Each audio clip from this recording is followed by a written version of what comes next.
Amazing. Now, I want to bring up a friend and a young man that has put his hat in the ring for mayor of Lemon Grove. I didn't know that they actually had African American people in Lemon Grove, but yet and still, this young man is running for the mayor of Lemon Grove. Isn't the other mayor?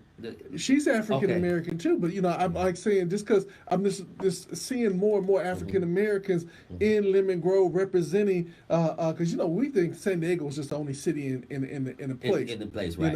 and they talk about Chula Vista, we're like who, Yeah. but this city, Lemon Grove, California, is a beautiful place, Hmm. and we have none other than Kamaal Martin here, and want to give you an opportunity, brother. You called, we answered. Tell us about yourself and what is going on with you, my friend. Good morning, Good Dr. morning. Thompson. Good morning to your colleague. Good morning. I'm sorry I missed Michael Collier. If I had known, I would have tried to jump on a little bit earlier. Man, But you don't have to worry about Lemon it. Grove is a fascinating place, right? I think a lot of people are surprised when they hear that there are like four candidates running for mayor right now. Oh wow. And in fact, Lemon Grove, yeah, per capita, Lemon Grove has more black people per capita than any other city in San Diego County. Wow. Um, we've had two black school board members. Lemon Grove has had more black elected officials than any other city within San Diego County. And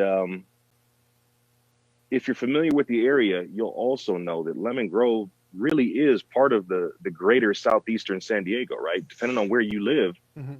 the end of your street might be Council District 4, but the beginning of the street might be, Lemon Grove. Hmm. So there's a lot of connectivity and a lot of shared need and vision, between those two communities. Okay. But about myself, Reader's Digest version. My name's Kamal Martin. Been in politics for about 12 years now in a number of different forms. First working with the state assembly. I was a top aide to two assembly speakers with Karen Bass, who's now chair of the Congressional Black Caucus, and John Perez. I was Assembly Member Shirley Weber's district director when she first got elected. Worked at the San Diego Airport Authority as their government relations specialist for a number of years. Uh, Taught political science at the community college. Um, I've worn a number of different hats in my time here in San Diego. And, I'm not a native San Diegan, but I just reached a milestone in that just last year became the year that I've been here in San Diego longer than I've been anyplace else in my life. Wow. So most of my adult life, if not all of my professional life, has been right here. I'm a father, two teenage daughters. Both of my daughters were born out here in San Diego. This is the home that I've made for myself. This is the home that I've decided to raise my family in. And I was raised to believe that either you're a part of the problem or part of the solution. And Lemon Grove, as much potential as we have, urgently needs help. Uh, Prior to COVID, we were in the midst of a structural deficit to the tune of about $500,000 a year. So when you have more money going out than you have coming in, that's a huge problem. Our city's been racked by a number of scandals. Um, I think we need a different form of leadership. I believe Lemon Grove currently lacks vision, and people without a vision will perish. What I want to do is share a vision of turning Lemon Grove into the cleanest and greenest city in San Diego County. Um, and I think we could turn our city around. We have tremendous assets in the town. Um, we need a bit of an identity, so a different way to market and promote our city, um, and how we can use the assets that we have, the heritage that the town has in terms of its history, its diversity, its culture, its agricultural past, and take all those things, put them in a bottle, wrap it up with a bow, and sell it to the rest of the world. So let me ask you this question. Um, I know at some point a lot of churches were trying to move into the Lemon Grove area, but they said that there's so much restrictions on church buildings or how are starting a brand new church. Hmm. How will under your leadership those restrictions be eased as well as? And I want to say this. Some years ago, I even tried to move my business to Lemon Grove, but there were so many restrictions and noise ordinance and everything else. that they would not even have the conversation with me about moving my business Mm. to the Lemon Grove area. So, how do you attract businesses there as well as the church community? That's a fantastic question, and it's unfortunate that you run into that challenge and that difficulty, but you're definitely not the only one. So let's start kind of on the business side. Uh, there are so many things that need to be done to the Lemon Grove business community to create a more welcoming and a friendlier environment, and one of those is simply cutting red tape. The permitting process itself in Lemon Grove is unnecessarily long. It's onerous, and there's a lot that we can do to cut out a lot of the fat in that. And when we get elected in November, that's definitely something that we plan on doing. Beyond that, there are a number of other pieces that may not necessarily be the city's role to start, but I believe the city can play a role in helping to nurture. One, Lemon Grove, I believe, needs its own chamber of commerce, and we would also benefit from our own either improvement district or assessment district.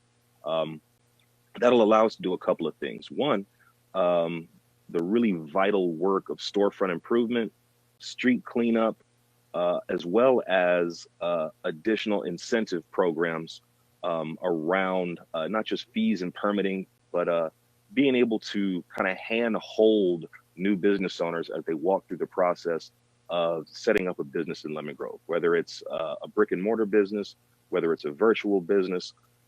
I would love to see a dedicated liaison in City Hall whose primary role is to work with businesses to help walk them through the permitting process and these other procedures that can be tricky with lots of missteps. Um, Another one of the challenges that we've experienced is Lemon Grove actually is the most understaffed city in all of San Diego County, and it also spends the least on its residents out of any city in San Diego County. And part of what happens when you have a city that spends so little on its residents is you end up being overworked and understaffed at the city level. And the extent to which that we can begin to identify new sources of revenue, new funding streams, and make our city staff whole. Uh, Part of the challenge that people have is there simply aren't enough people to respond to their needs, to address their concerns, and those case files just build up and they get larger and larger and larger. So once we can begin to identify some new creative sources of funding and revenue, reinvest back into the city, not just in terms of its infrastructure and its built environment and its programming, but also its paid professional staff. That's going to go a really long way in allowing us the opportunity to work with residents and to give them the type of experience that they're looking for to make them feel good about locating or starting a new business in Lemon Grove. Um, Now, as it relates to churches and other faith institutions, I think there's a lot that we could do in a small city of 3.9 square miles to eradicate or rezone a lot of our overlay zones and these other pieces around ordinances. Um, I imagine a future where almost all of Lemon Grove is mixed use, right? And we allow people, specifically with operations and functions like churches, uh, to be able to permit them almost wherever necessary. We're not talking about industrial uses. We're not talking about commercial uses. We're not talking about uses that are considered a nuisance as per zoning. The way we do zoning in America is simply the way we do zoning in America. It's not the only way that you can zone. Uh, in some of the research that I've been doing in an ongoing process leading up to entering this race, but also prior to, um, I was looking at the country of Japan. Japanese zoning is incredibly inclusive. And instead of literally the tens of thousands of different variables that we have in zoning here with this Euclidean, very linear system, the Japanese have 12 different zones, and everything is based on the level of nuisance. So, of course, you're not going to have heavy commercial and heavy industrial near schools and daycares and things like that.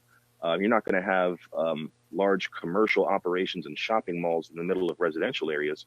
Um, the focus is primarily on not creating problems and figuring out what matches up the best together. But beyond that, residents are left to essentially put just about anything that makes sense in that space.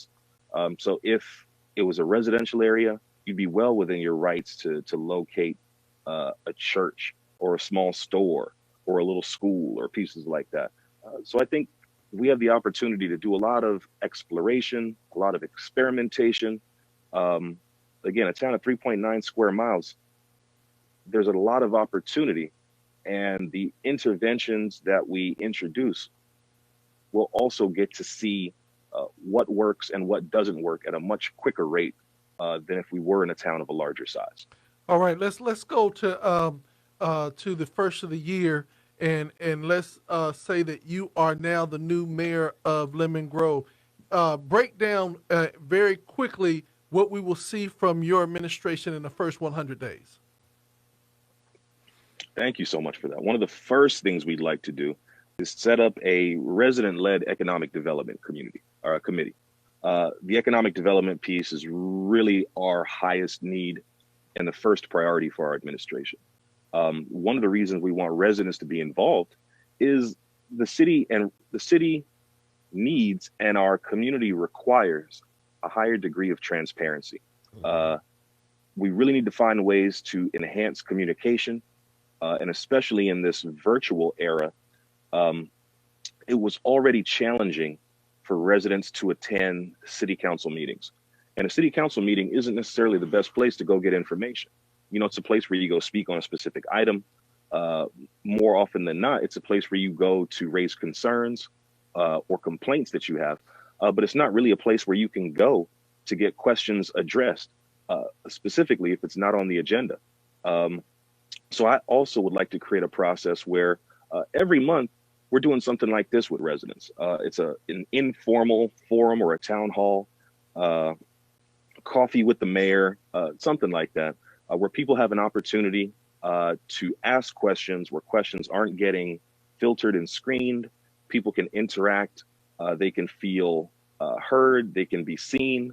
I think that's going to go a really, really long way.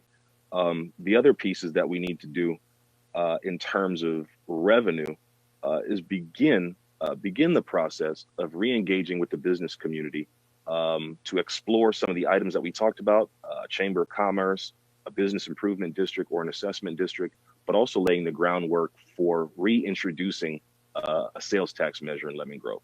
I believe it's going to have to become a cornerstone of our growth and how we develop. And we're going to need those, $3 to $4 million every year to be able to do the types of improvements to public works that we need in Lemon Grove. We have not just some of the worst road conditions in all of San Diego County, we also have one of the highest rates of childhood obesity in our schools in the city of Lemon Grove. And a big reason for that, not just is the abundance of fast food, but also the lack of sidewalks, the lack of street lights. Depending on where you live in the community, some people are prisoners in their own homes after dark. You're taking your life in your own hands, leaving your home and trying to walk down the street after dinner with your family and things like that. And there's no excuse for that. Probably barely over a third of our community actually even has sidewalks. Wow. So these are some of the small but really important quality of life issues that we want to work on. Wow. And we want to let residents know that we're prioritizing in our first 100 days. There you go, right there. That is none other than Kamaal Martin. Man, we thank you. We thank you for giving your dossier. There's certain things I learned about you myself. So we're excited about having you in the election process. Final words before we sign off. New leadership, a new Lemon Grove. Vote all the way down that ticket. The power that you have to vote for your local elected officials and your local ballot propositions, I would argue, is even more important than who the president is or isn't or who's in Congress. Vote all the way down the ticket. Vote Kamaal. There you have it right here on GOD Radio 1, a candidate for Lemon Grove Mayor